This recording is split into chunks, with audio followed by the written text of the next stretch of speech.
டெல்லியில் தேசிய பாஜக நடத்திய 2 நாள் கூட்டத்தில் அண்ணாமலை கீழே உட்கார்ந்தாரா அல்லது உட்கார வைக்கப்பட்டாரா அப்படின்றத இப்போ பார்ப்போம். வரக்கூடிய 2024 தேர்தலில் எப்படியாவது மீண்டும் பிரதமராக நாம் வர வேண்டும் அப்படின்னு சொல்லி பிரதமர் மோடி நிறைய கால்குலேஷனை போட்டு வராரு. அப்படிதான் பார்த்தீங்க அப்படின்னா இப்போ ராஜ்யசபா தேர்தலில் கூட நிறைய யூனியன் மினிஸ்டர் ஒன்றிய அமைச்சர்களுக்கே வாய்ப்பு கொடுக்கல. அவங்க கிட்டத்தட்ட 7 ஒன்றிய அமைச்சர்களுக்கு மீண்டும் ராஜ்யசபா சீட்டை கொடுக்கவே இல்லை பிரதமர் மோடி. அவங்களாம் யாருன்னு சொல்லி பார்த்தீங்க அப்படின்னா சுகாதாரத்துறை அமைச்சராக இருக்கக்கூடிய மன்சுக் மாண்டவியா, கல்வி அமைச்சராக இருக்கக்கூடியவர் தர்மேந்திர பிரதான், ஐடி அமைச்சராக இருக்கக்கூடியவர் ராஜீவ் சந்திரசேகர், சுற்றுச்சூழல் அமைச்சராக இருக்கக்கூடியவர் பூபேந்தர் யாதவ், மீன்வளத்துறை அமைச்சராக இருக்கவர் பர்சோட்டம் ரூபாலா, அதே போல் சிறு குறு தொழிலாக அமைச்சராக இருக்கக்கூடியவர் நாராயண ராணே, அதே போல் இணை வெளியுறவுத்துறை அமைச்சராக இருக்கக்கூடியவர் முரளிதரன். இந்த லிஸ்ட்டில் இருக்க அத்தனை பேருக்குமே பிரதமர் மோடி மீண்டும் ராஜ்யசபா எம்பி தேர்தலில் போட்டியிட வாய்ப்பு கொடுக்கவே இல்லை.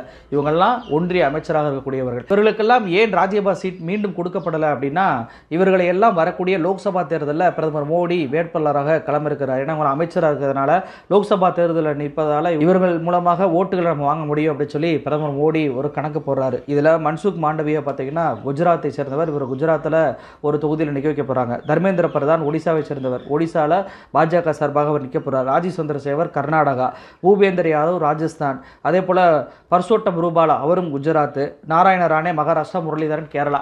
இப்படி இந்த பட்டியலை நீங்கள் பார்த்தீங்கன்னா தெரியும். ஒவ்வொரு மாநிலத்தை சேர்ந்தவர்களாக இருக்காங்க. ஒவ்வொரு மாநிலத்திலுமே ஒரு ஹை ப்ரொஃபைல் கேண்டிடேட்டை நிப்பாட்டணும் அப்படின்னா அவர்கள் மூலமாக பிரதமர் மோடி செஞ்ச திட்டங்களை எல்லாம் பிரச்சாரம் பண்ணோம் அப்படின்னா ஈஸியாக நம்மளுக்கு மற்ற எம்பிக்களெல்லாம் வெற்றி பெற வச்சிடலாம் அப்படின்றது தான் இப்போ பாஜக போடக்கூடிய அந்த கணக்காக இருக்குது. அப்படி தான் தமிழ்நாட்டிலையும் ஒரு ஹை ப்ரொஃபைல் வேட்பாளரை நிறுத்தணும் அப்படின்னு சொல்லி தேசிய பாஜக கனவு கண்டுகிட்டு இருந்தாங்க. ஆனால் அந்த எல் முருகன் எப்படியும் நம்மளால் ஆராசாவை தோற்கடிக்க முடியாது, பேசாமல் எப்படியாவது கெஞ்சி கெதிரி மீண்டும் நம்ம ராஜ்யசபாவுக்கே போயிடுவோம் அப்படின்னு சொல்லி போனாரா, அல்லது எல் முருகனால் எப்படி ஆராசாவை வீழ்த்த முடியாது, இவரை ராஜ்யசபா எம்பி ஆக்கிடுவோம், தமிழ்நாட்டிலேருந்து ஒரு பிரதிநிதி நம்ம ஏற்கனவே கொடுத்த மாதிரி இருக்கும், அண்ணாமலையை எம்பி தேர்தலில் நிப்பாட்டி அவரை ஒரு முகமாக காமிச்சு ஒரு ஹை ப்ரொஃபைலாக காமிச்சு எம்பி தேர்தலில் எப்படியாவது 1 சீட்டோ 2 சீட்டோ ஜெயிக்கலாம் அப்படின்றதா தேசிய பாஜக போட்ட கணக்காக இருந்துச்சு.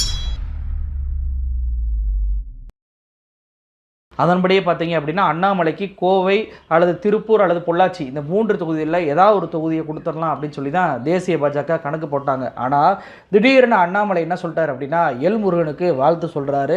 வாழ்த்து சொன்ன கையோட நான் இந்த தேர்தலில் போட்டி போட மாட்டேன், எனக்கு நிறையா வேலை இருக்குது அப்படின்னு சொல்லி கைவிரிச்சிட்டாரு. இப்படி பேசியது தேசிய பாஜகவுக்கு மட்டும் கிடையாது, உள்ளூர் பாஜகலையும் மிகப்பெரிய பூகமத்தை கிளப்பியிருக்கு அப்படின்னு சொல்லலாம். ஏன்னா வரக்கூடிய தேர்தலில் 15% ஓட்டை நம்ம வாங்கிடலாம் அப்படின்னு சொல்லி அண்ணாமலை கணக்கு போடுறாரு. ஆனால் எல்முருகனும் இப்போ தேர்தலில் நிற்கலன்னு ஆயிப்போச்சு. அண்ணாமலையும் தேர்தலில் நிற்கும் அப்படின்னா எந்த முகத்தை காட்டி பாஜகவுக்கு இந்த 15% ஓட்டை நம்மளால் வாங்க முடியும் அப்படின்ற கேள்வியை உள்ளூர் பாஜகவினர் கேட்குறாங்க. அது மட்டும் கிடையாது, வாய் சவுடாவலாக பேசி அதிமுகவுடைய கூட்டணியிலிருந்து விலக வச்சதே இந்த அண்ணாமலை தான். அப்படிப்பட்ட அண்ணாமலை வரக்கூடிய தேர்தல் என்பது மிக முக்கியமான தேர்தல்.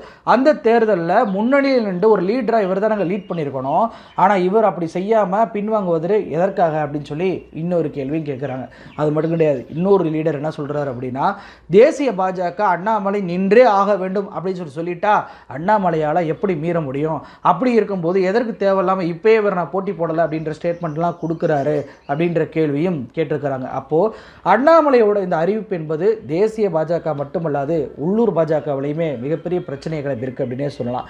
ஏன் அண்ணாமலை இப்படியான முடிவை எடுத்தார் அப்படின்னு சொல்லி பார்த்தோம் அப்படின்னா இப்போ ஒரு பட்டியலை காமிக்கிற பாருங்க. இதில் எல் முருகன் மத்திய பிரதேசத்திலேருந்து எம்பியாக இப்போ தேர்ந்தெடுக்கப்பட்டிருக்கார், வேட்பாளராக நிற்கிறார். அதே போல் நிர்மலா கர்நாடகாவிலேருந்து ராஜ்யசபா எம்பியாக தேர்ந்தெடுக்கப்பட்டிருக்கார், அவருடைய பதவிக்காலம் இன்னும் இருக்குது. தமிழிசை தெலுங்கானாவுடைய ஆளுநர், எல் கணேசன் அவரும் ஆளுநர், அதே போல் சிபிஆர் அவரும் ஜார்க்கண்டுடைய ஆளுநர், ஜெய்சங்கர் இவரும் குஜராத்திலேருந்து எம்பியாக தேர்ந்தெடுக்கப்பட்டிருக்கிறார். அப்போ இப்போ காட்டிருக்கக்கூடிய இந்த லிஸ்ட்டில் நீங்கள் பார்த்தீங்கன்னா தெரியும், இவர்கள் அனைவருமே தமிழ்நாட்டுடைய பாஜகவுடைய முகமாக காட்டப்படக்கூடிய இவர்களை வச்சு தான் பாஜக பாருங்கள் தமிழர்களுக்கு நாங்கள் எவ்வளோ பெரிய பதவி கொடுத்துருக்கோம் அப்படின்றதெல்லாம் காமிக்கிறாங்க. அப்போ இந்த பட்டியலை பார்த்தாவே தெரியும் இவர்களுக்கு யாருக்குமே தமிழ்நாட்டிலேருந்து எந்த பதவியுமே கொடுக்கல. தமிழ்நாட்டு மக்கள் இவர்களை தேர்ந்தெடுக்கல, அல்லது தமிழ்நாட்டின் சார்பாக இவர்கள் தேர்ந்தெடுக்கப்படலை. எல்லாமே தமிழ்நாட்டை தாண்டி வேறு மாநிலங்களில் தேர்ந்தெடுக்கப்பட்டிருக்காங்க, அல்லது வேறு மாநிலங்களில் நியமன பொறுப்பில் நியமிக்கப்பட்டிருக்காங்க. அப்போது இப்படிப்பட்ட ஜாம்பவான்களாக சொல்லக்கூடிய இவர்களுக்கு தமிழ்நாட்டு மக்கள் ஒரு ஓட்டு கூட போட்டு இவர்களை தேர்ந்தெடுக்காத போது நம்மளாம் யார், நம்மளாம் தேர்தல் வேண்டா, நமக்கு எப்படி ஓட்டு போடுவாங்கன்ற ஒரு பயம் வந்ததால தான் அண்ணாமலை இப்போ பின்வாங்கியதாக இப்போ சொல்லப்படுது. அப்போது அதிமுக இல்லைனாலும் பரவாயில்ல, நம்ம தனித்து நின்று ஜெயிக்கலாம்னு சொல்லி வாய்ஸ் விடால் விட்டதுன்னா வெறுமன ஒரு போலி பிம்பம் தானா, கட்சி வளரவில்லையா அப்படின்னு சொல்லி தேசிய பாஜக இப்போ சுணங்கி போயிருக்காங்களாம். இதனால தான் இப்படிப்பட்ட உனக்கெல்லாம் சீட்லாம் தர முடியாது, நீ கீழே உட்காரு அப்படின்னு சொல்லி அண்ணாமலையை அந்த மீட்டிங்கில் கீழே உட்கார வச்சிருக்கிறாங்க அப்படின்ற ஒரு தகவலை இப்போ சிலர் எழுதிட்டு வர்றாங்க. இன்னொரு பக்கம் என்ன சொல்கிறாங்கன்னா, அண்ணாமலை எளிமையானவர் அதனால் கீழே உட்காந்துருக்காருன்றாங்க. இதில் என்னங்க எளிமை இருக்குது? வட இந்திய தலைவர்கள் அனைவருமே ஒரு சேரில் உட்காரும் போது தமிழ்நாட்டுடைய ஒரு மாநிலத்துடைய தலைவராக இருக்கக்கூடியவர் இவருக்கு ஒரு சேர் கொடுத்துருக்க மாட்டாங்களா? அப்போ அண்ணாமலைக்கு சுயமரியாதை அப்படின்ற உணர்வே இங்கே கிடையாது. கீழே உட்கார்ந்தா எளிமை அப்படின்றது அவராகவே நினச்சிக்கிட்டு தமிழ்நாட்டுடைய சுயமரியாதையை கெடுத்திருக்காருன்னு சொல்லலாம். ஏன்னா அங்கே இருக்கக்கூடிய வட இந்திய தலைவர்கள் என்ன நினைப்பாங்க, தமிழ்நாட்டுக்காரர் இவர் வந்து கீழே உட்காந்துருக்காரு பாருங்க அப்படின்னு சொல்லி மட்டமாக தான் நினைப்பாங்க. ஏற்கனவே வட இந்தியாவில் இருக்கக்கூடியவர்கள் தென்னிந்தியாவை காழ்ப்புணர்வோடு நடத்திக்கிட்டு இருக்கும்போது இப்படி இவர் போய் கீழே உட்காந்துருப்பது இவருடைய சுயமரியாதையை தாண்டி தமிழ்நாட்டுடைய சுயமரியாதை மானத்தை வாங்குவதாக தான் இருக்கு. அப்போ அண்ணாமலையை பொறுத்த வரைக்கும் நான் போட்டியிலிருந்து விலகிட்டேன் அப்படின்னு சொல்லி தேசிய பாஜக அவங்க மீது பாஞ்சர்கூடான்றதுக்காக இப்படி கீழே உட்காந்து நாடகம் ஆனாரா, அல்லது உண்மையிலேயே இவர் எதுக்குமே லாய்க்கு இல்லை அப்படின்னு சொல்லி கீழே உட்காருன்னு சொல்லி சீட்டு கொடுக்காம கீழே உட்கார வச்சாங்களா அப்படின்றது புரியாத புதிராகவே இருக்கு. ஆக மொத்தத்தில் ஒவ்வொரு மாநிலத்திலையும் ஒரு ஹை ப்ரொஃபைல் கேண்டிடேட்டை நிறுத்தி எப்படியாவது எம்பிக்களை ஜெயிக்கணும்னு சொல்லி மோடி போட்டிருக்க பிளானை தமிழ்நாட்டில் சொதப்பி வச்சிருக்கிறாரு இந்த அண்ணாமலை.